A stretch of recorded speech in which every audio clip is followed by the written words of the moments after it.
This is the Greg Bedard Patriots Podcast with Nick Cattles. You are listening to the Greg Bedard Patriots Podcast with Nick Cattles, part of the CLNS Media Network. And this episode is brought to you by our friends at PrizePicks, largest daily fantasy sports platform in North America. Download the PrizePicks app today. Use code CLNS and get $50 instantly when you play $5. That's code CLNS on PrizePicks. All right, Greg, we want to look at the defensive line today. Defensive end, interior defensive line. I first ask you your overall thoughts about the defensive end position talent. Do you think it's adequate? Do you think it's below average? Do you think it's above average? Well, that's a good question. So looking at the group where we are, so that would be, basically edge end. So you have Keion White, Harold Landry. How do you pronounce Chaisson's first name? I think it's Callahan. Okay. Chaisson, Bradyn, Swinson, the draft pick, Anfernee Jennings, Truman Jones, Elijah Ponder. I think it's pretty good. I think that what you have in Keion White is an every down sort of potential game wrecker. Big, strong, can be on the strong side end, take on, whatever he needs to over there, whether there's tackles and tight ends or, what have you. I think he can do it all. We'll see whether he gets there under this new coaching staff. Harold Landry, I think, is, one of those sort of wily veterans who just knows how to play, pretty good pass rusher historically. Chaisson is, I would describe him more as he would be more the Josh Uche sort of designated pass rusher, passing situations, that sort of thing. He comes in to, hopefully help ice the game. Swinson's a guy, I would say this group, Nick, when you talk about how good are they? I think that for this year, to me, it's dependent on what they get out of Swinson. Because I think we know what we're going to get out of the top three guys. And if Anfernee Jennings is part of the mix, then you sort of know what you're going to get. He's probably the best run defender out of the whole group if he ends up sticking around on this team. And so they all do certain things. I think, Swinson, especially because we know there are going to be injuries at some point, if he can give them something as a depth edge guy, then I think they have a pretty good group. I would say it's a good group. I think it's better than average, but not wildly better than average. I would say average to good with some upside. Greg, how uphill is the climb for Jennings? As far as making the roster and having a role in this team? Yep. I just think it's, to me, and I just did my 53-man roster yesterday, and it'll be a work in progress. I wasn't totally thrilled with it, with the split between offense and defense, but it's sort of where I am right now because I have so many more questions on the offensive side of the ball than I do on the defensive side, with the offensive line, the receivers. There's much to be hashed out. Really you look at it between edge and tackle, they keep anywhere between 9 and 10 guys, and it depends on how you split it. I think it's really how you would think that they would keep more guys on the edge. I kept 5 guys at tackle just for now. Yeah. I have 4 guys, and so that's why I had Jennings on sort of the outside, and I have him designated under a possible trade. I don't think it's long arms. He has long arms. I don't think it's long odds. I will say that I don't have Jennings on my roster right now is no reflection of him. I think he's a good player. Right. I just think he's better suited for the old scheme, for the Belichick scheme. I think that he might be enticing to a team that's a contender that is a little soft on the edge or soft against the run. He would be great to bring in. But to me, it's between him and Swinson. And, given how people are excited about him, and including people like Greg Cosell and, people in the building, that he has a lot of upside and is just started to play some good ball last year at LSU and has a very high ceiling. Like, I think the only Jennings calling card to get on this roster is that, like I said, I think he's the best run defender on this team. We just don't know how much that's valued. We know how much it was valued under Belichick and Mayo. We don't know how much it's weighted by Vrabel and these guys. So I don't think it's long odds, but I do think that Swinson is the X factor here. Does Jennings have trade value? You kind of touched it there, but do you think he has trade value? And would that possibly swing the decision for the Patriots where they say, yeah, he'd be almost a luxury for us, but if we can get a fourth round pick for this guy, we might be better off trading him. Do you think that value would be there for him on the market? I do. And, I was just now looking at overthecap.com, and they do a valuation on all these guys, some sort of formula with stats and playing time and all that stuff. His over the cap valuation is $9.4 million. He is making his cap number is this season is $5 million. They gave him a contract extension, didn't they? Yeah, they gave him a contract extension last year. So he has this year and another year left on the deal. I do think he was a third-round pick. I do think he would have a lot of value. The other team trading for him would still have him under contract for 2 more years before they have to redo the deal. To me, I do think he would have value. I think that he would have value somewhere, probably late day 2, early day 3. So you're talking, I think they could get anywhere from a 3rd to a 5th round pick for Jennings. And I do think that's, looking at it like you explained it, could it be a situation where the Patriots are just like, yeah, he's a good player, doesn't quite fit us, would be a little bit of a luxury, not sure how much playing time. Is it more valuable for us to have a 4th rounder next year than Anfernee Jennings on the roster this year? I think that could be the case. All right, let's say Swinson has a really good camp. Could you see him leapfrog Chaisson, or do you think Chaisson has the inside track and it would take a lot for Swinson to do to kind of leapfrog him? I think it would take a lot. I mean, because, they're going to have to find time for White and Landry. Like a lot of time, they're going to play a lot of time. I could see more of Landry and Chaisson as sort of a more of a rotation thing. Swinson occasionally gives Keon White a blow. That's if Swinson can show that he's ready. I think if those are the 4 guys, I think they're all going to play. They're all going to be active. They're all going to have a role and the opportunity to grab more playing time. And I do think Swinson can do that. But I think, at least for the first half of the season, I think, the top 3, White, Landry, and Chaisson, the veterans, they get the bulk. But Swinson will get his opportunities. All right, let's jump to the inside now. We know about Williams. We know about Barmore.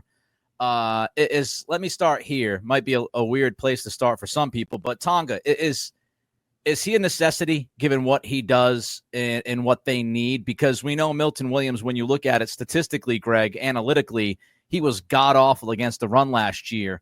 Mm-hmm. Do they desperately need somebody like Khyiris Tonga to hold that fort in the middle of the line from time to time? Yeah, absolutely. I think that, I think he was a guy that they identified pretty early in free agency. Not that, I didn't even know who the hell he was, but obviously they really liked him and targeted him and said, this is sort of our designated, run stuffer. They're probably going to need another one. We're going to see whether, the 2 sort of undrafted guys, Eaton and Ritzie, whether those guys can do it. I think, but I think that Tonga, when you look at the guys that'll probably be on this team, obviously Williams, Barmore, and then you have Farms, we'll see. Josh Farmer is a guy that if he impresses, like a guy like Greg Cosell thinks, that, he could push Jeremiah Farms off the roster, and suddenly you're looking at a guy like Ritzie on it, or maybe they keep an extra edge guy because of that. But I think Tonga, he's really the only designated run stuffer on this team. So to me, he's a near lock unless for some reason he just falls on his face and they're like, we got to get a better guy than that. But outside of that, I think Tonga has a lot of value and a prominent place on this team. You brought up Ritzie a couple of times during the last, couple of months. What stands out to you about him, and have you heard anything about him from those in the building? Yeah, I mean, I heard they do really like him. He's gotten off to a really good start. I mean, he's just one of these sort of like off the hoof guys where you see them in person for the first time and you're just like, it was just like Keion White. The first time I saw Keion White, I was like, that's a dude. And yeah, Ritzie is a dude. He's like, I looked him up. I think his measurements as far as like, during the draft process was like 6'4", 290. And there's not a lot of extra in that 290. Like the dude is just a brick wall. And at least that's what he looks like. Don't know how he plays because the pads haven't been on. He's going to be one of these guys in the trenches that we have a certain impression of them now. But once the pads go on, it could drastically change. And we could be like, that guy can't play in the league. We don't know. But that's what stands out is like, he's physically impressive. And that's usually a good sign for those guys up front. I mean, even though you do have the looks like Tarzan plays like Jane type of guys. We've seen more than a few come through here like that, but he looks like a player just being at practice. ESPN tells me he's 6'4", 294. So that's what they have him listed as. So big dude. How about the guy that showed some flashes last year before I think injury took him down? How about Jaquelin Roy? I thought he showed some flashes. Does he play a role at all in this, or is he on the very outside looking in?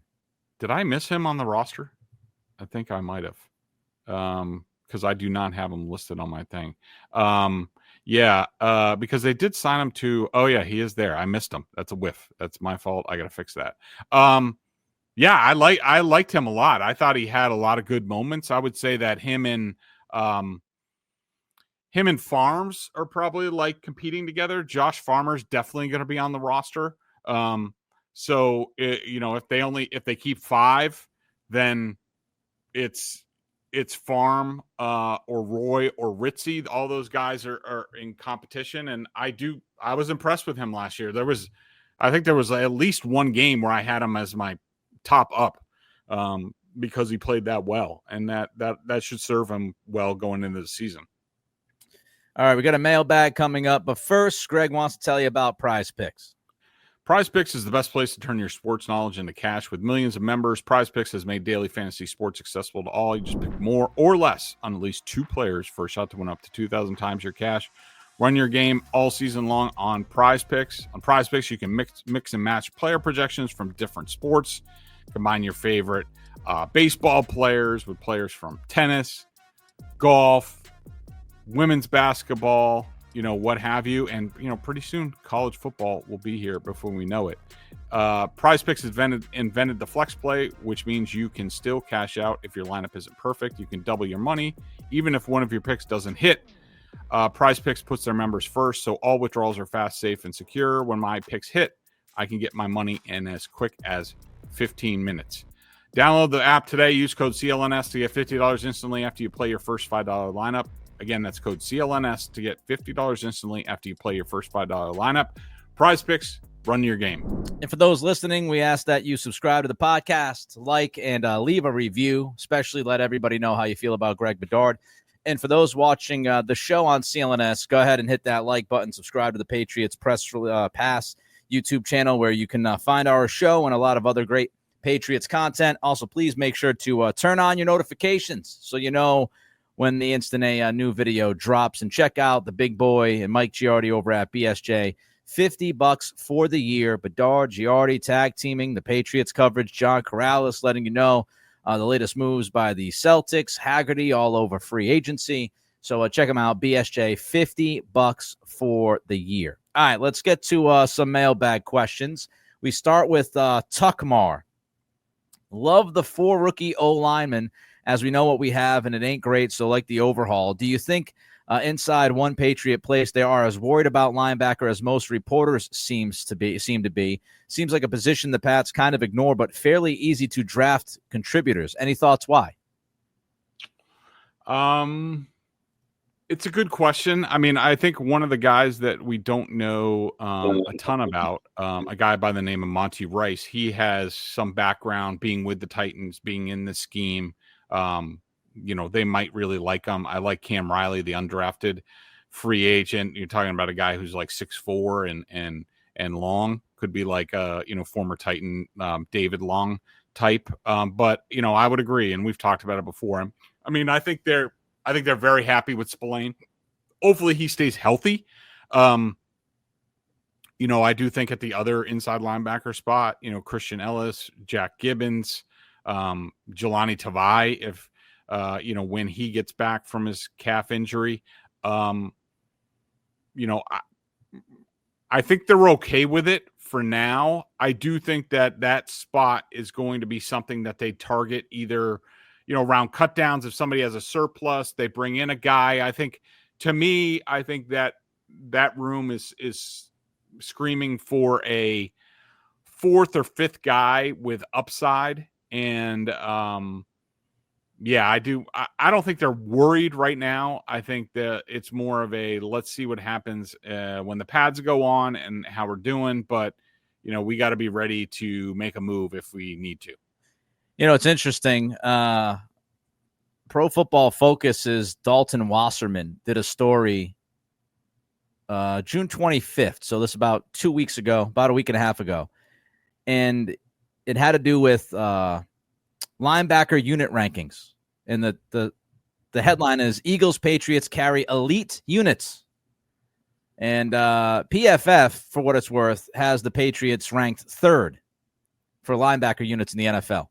So I assume that includes edge for them. No, he talks about Tavai, he talks about Ellis, he talks about Gibbons, he talks about Spillane. So looks like he's just big on him. Big fan of Spillane. Talks about Tavai struggling at times last season, but was outstanding in 2023. Ellis earned a solid mark in his first expanded opportunity last season.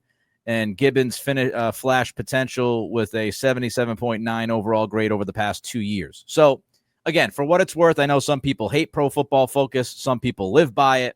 Pro Football Focus loves the Patriots linebacker unit. Whether or not that ends up meaning anything, we'll have to wait and see. All right, we got Chom D. Hey, Greg, I'm reading the Michael Silver book about the Shanahan coaching tree, and one thing it mentions is that Kyle can coach every single position on the offense, including offensive line, while most OCs really only coach the QB and skill guys. What can Josh McDaniels do? Can he coach everybody up on his side of the ball? From what I understand, not only can Josh McDaniels coach every position on offense, but he can do a pretty good job on defense. In fact, from my understanding was that Josh McDaniels was heavily involved helping Patrick Graham, who's the defensive coordinator at the Raiders at the time. I think he still is. Josh and Patrick worked sort of hand in hand to really improve that defense to get it to a place where it was competitive. Because when Josh first got there, before he got there, it was kind of trash. So yes, Josh is one of these guys that you ask people around the league. Bill Belichick thinks he's, in terms of being able to coach the game in all facets, that it's really just with people that Belichick's been with, it's Saban and McDaniels, and that's it. And so, yes, Josh can do everything Kyle can do, and, possibly better. We'll see.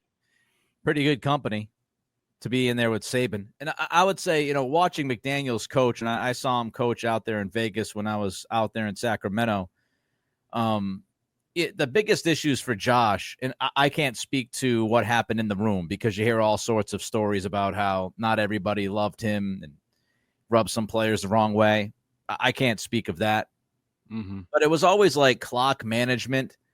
Situational football tends to bite Josh in the ass as a head coach. And, some interesting decisions at interesting times. But I don't think, there's a reason why some guys can be great head coaches and some guys are just great coordinators. So, I think so far, Josh has proven himself to be a very, very good coordinator.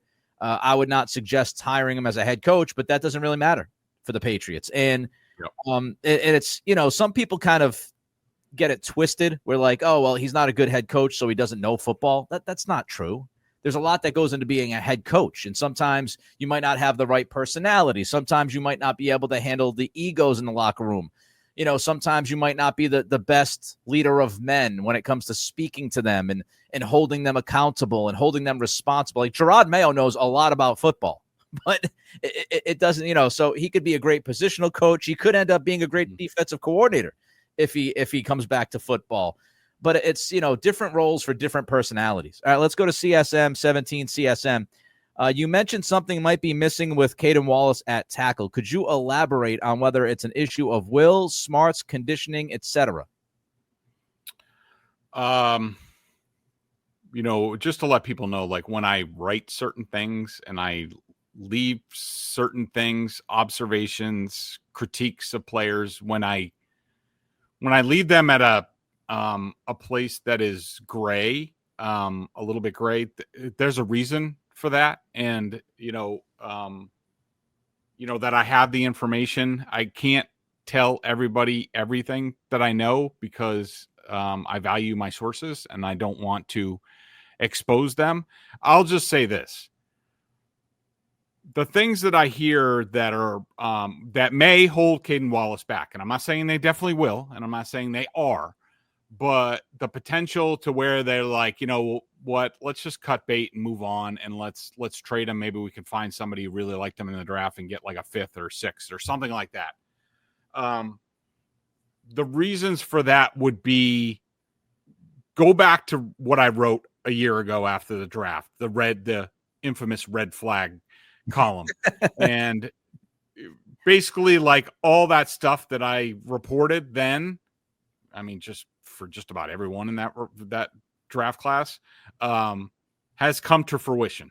And, there's no definitive judgment on Caedan Wallace yet. Internally, they're just, it's just for a lot of these guys, whether it's going to be Kayshon Boutte or Javon Baker or Layden Robinson or, Jalen Polk, quite possibly, it's just going to be a case of, with a new regime, are these the type of guys that we want in our program? Do they fit what we want? Whereas the Patriots were in a different place when they were drafted. Does Mike Vrabel and all his guys, do they look at these players and they say, that's our type of guy? Yeah. And I just think the jury is out for a lot of last year's draft class. I did a podcast on this recently. I don't know which one. I don't know if it was Locked On or Everything Pats. But I took what you wrote about Caedan Wallace, and I was fascinated by it, Greg, because this is something I've kind of mentioned quickly to you in past episodes, but there does seem to be something, quote unquote, missing with a lot of the guys from the 2024 draft class, aside from Drake May. Like Drake May checks almost every single freaking box, especially from a character perspective. And I guess the simple question is why? And I was trying to think about why it seems like the Patriots missed on everybody but May character-wise. Like Joe Milton didn't quite fit in the quarterback room. Caedan Wallace, something's missing. Layden Robinson, something's missing. He doesn't quite have all the focus and doesn't take responsibility on the field at times, and maybe other stuff. We've gone through the Baker things. The Jalen Polk thing, I think, was mostly surprising for a lot of people. He seemingly was a guy that had his head on right and was a good leader in college and all of that, but he went off the rails last year. And I'm just trying to figure out why. Is it because Elliott Wolf spent too much time with Mayo and the coaching staff, and maybe he did not go through the entire vetting process like he should have? Maybe he didn't vet his scouts enough. Like, why do you think so many guys from that class just have, quote unquote, something missing? Yeah, from what I understand, and I've talked to people who've been, around this, or people who, came in and like have been, told things. what I have been told is like a lot of people, and I'm not going to say everybody, but a lot of people say it's unfair to judge Elliott Wolf off of last year because people have no idea how much he had to help Gerard Mayo. And basically, like, Elliott never got to do the job that he was supposed to do, which is, player personnel, and like be dialed in on that. He was just spread too thin, had the help, the head coach so much. So some things were missed. They took a lot more risk last year than the Patriots have traditionally.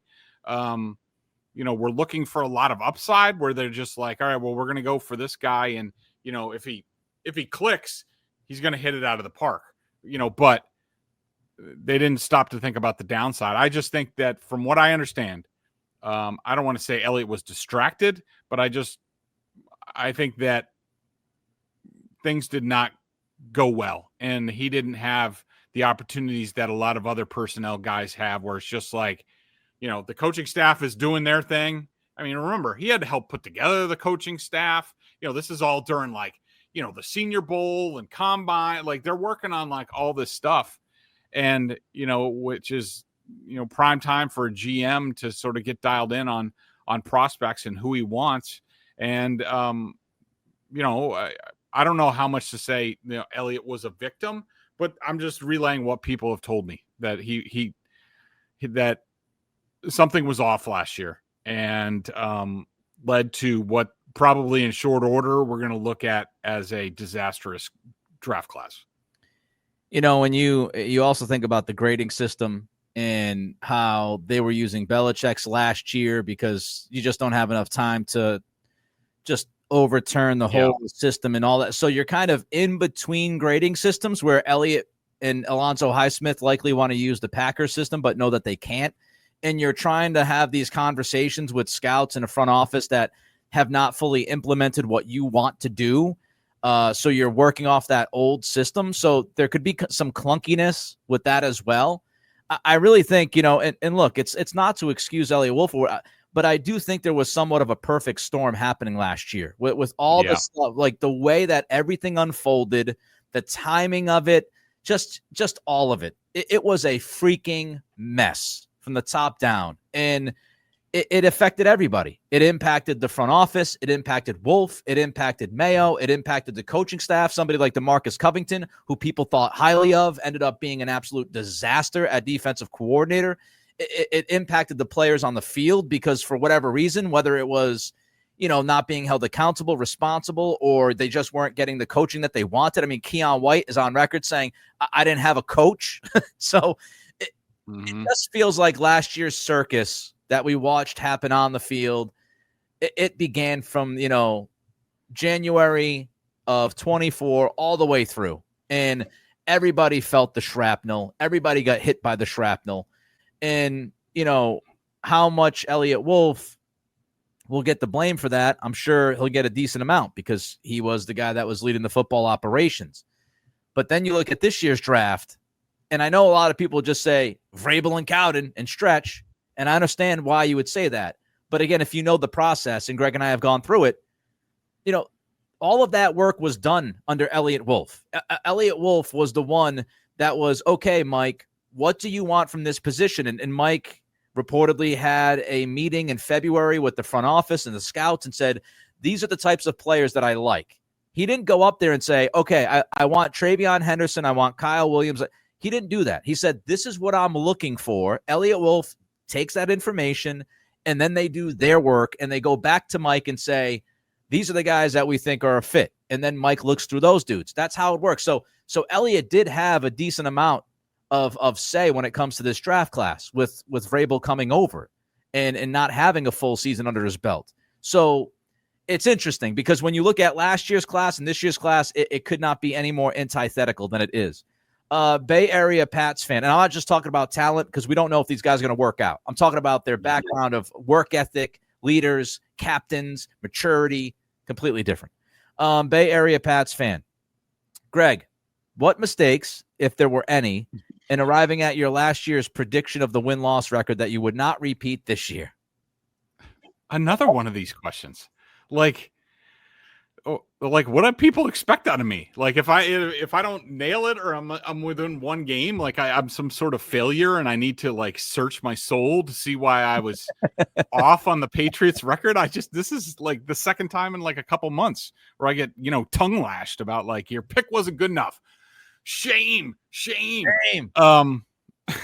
So first of all, I had to look back. I predicted 6-11. Like, they were 4-13, and I actually predicted them to be worse in the division, 1-5 than they were. They were actually 2-4 in the division. Who was it? What movie was that? Where when in Hoosiers, when Gene Hackman stands up there when he's being voted out, and he's like, "I apologize for nothing. I apologize for nothing." Like, my pick was fine. I just, if there is any common theme, which where I would put the blame, and actually I was worse 2 years ago, Belichick's final season. I was 3 games off that year. So in one way you can say I'm improving. I will say this. I think the reason that I'm so far off, because either I hit it, which I did in 2023, 2022, I got 8-9. Normally I'm one game too optimistic in the years before that. The common theme is the team was a lot more dysfunctional than I ever knew.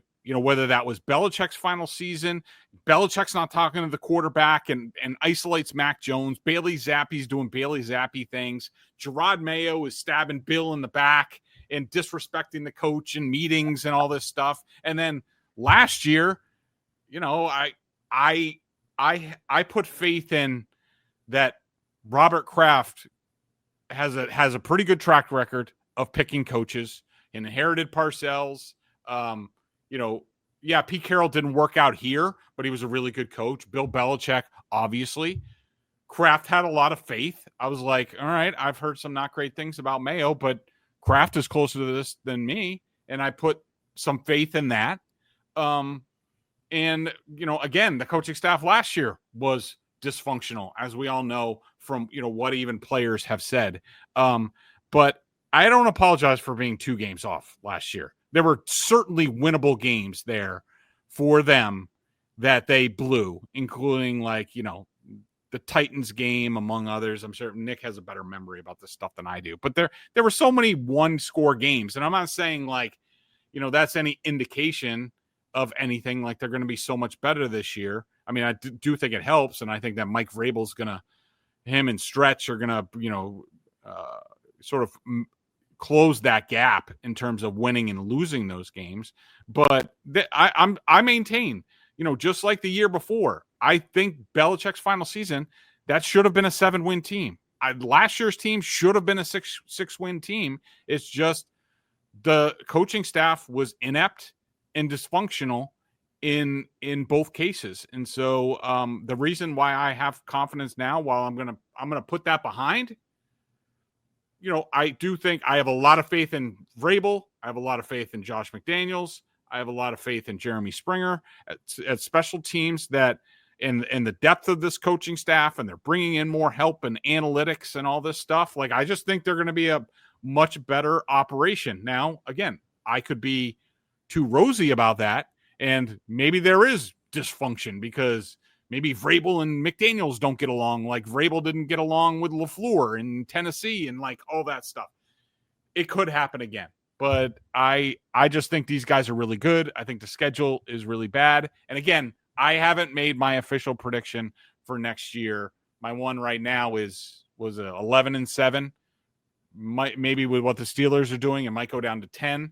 But somewhere from 9 to 11, that's where it's going to be. And I'm going to have confidence in that pick. I mean, last year, Tennessee, Seattle, Miami, those were killers. In 20. Oh, yeah. Freaking, was that Skylar Thompson? Yeah. Your oh, boy. my God. Yeah, your boy Skylar Thompson. And Greg could blame my former neighbor, Chad Ryland, for 2023. I mean, you could just blame him and say he blew it. All right, Crondog 77. I do wonder how Hollins can be safe. Has he even been out of street clothes? I know he played for Josh, but why can't he get on the field? He is coming back from some sort of surgery. I don't know exactly what it is at this point.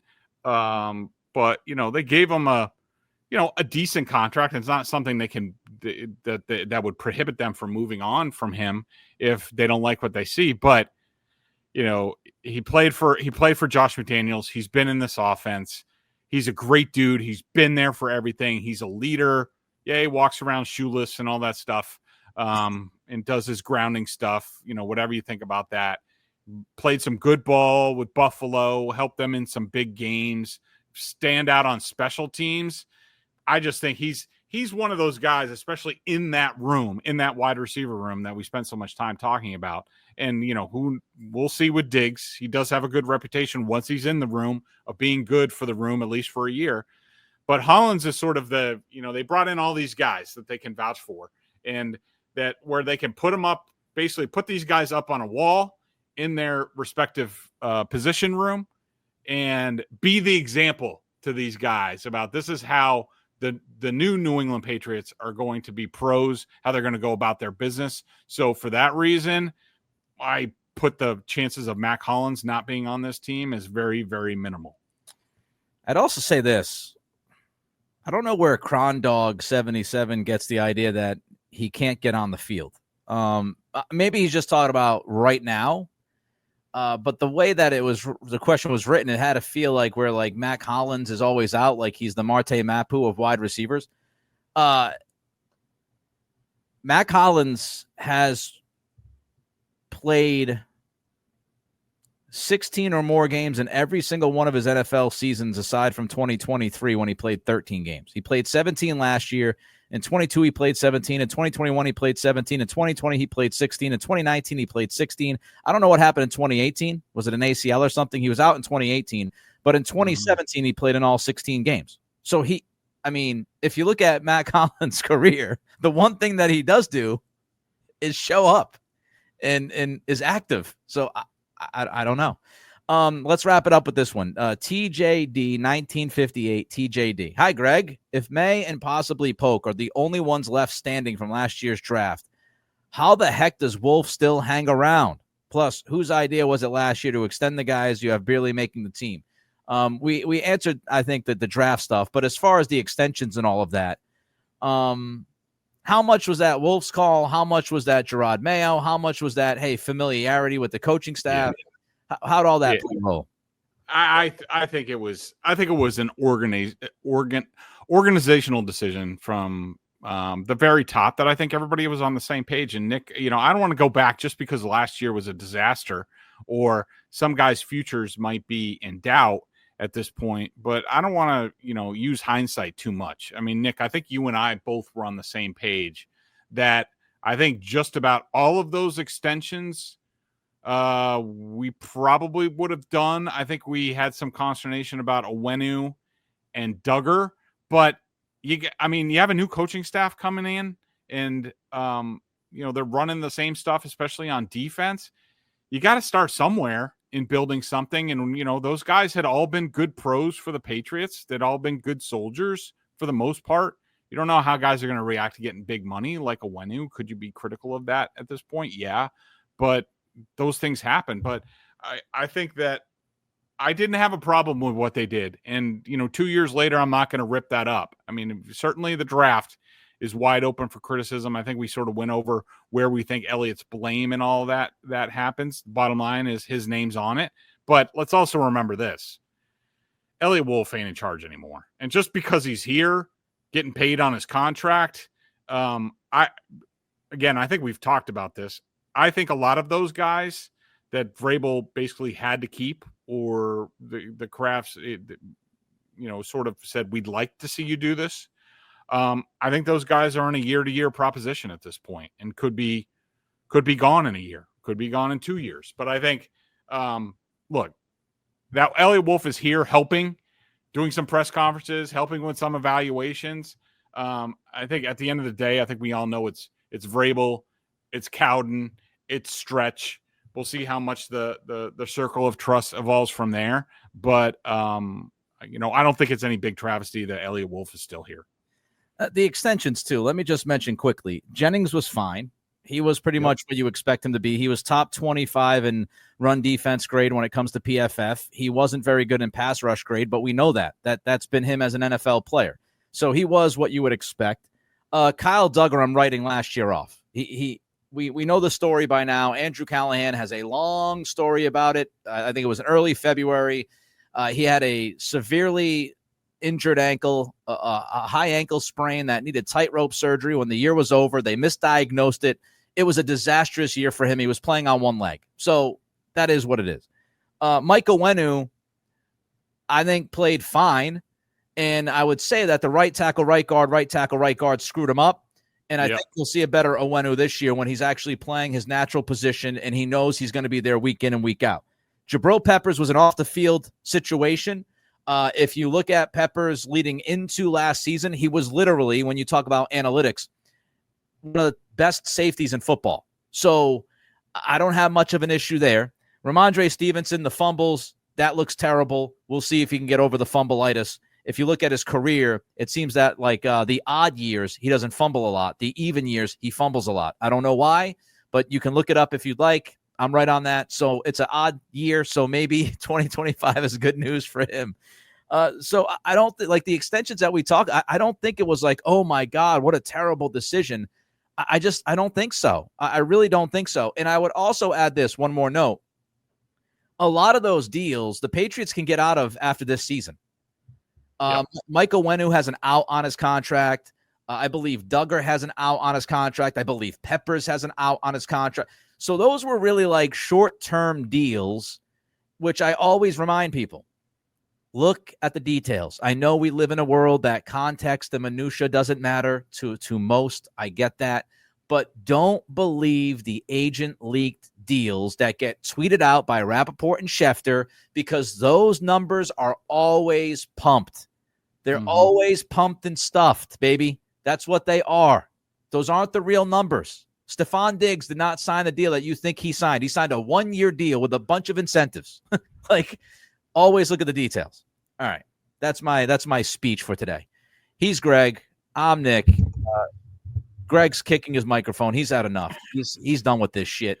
Enjoy your 4th of July, everybody, and we'll talk to you next week.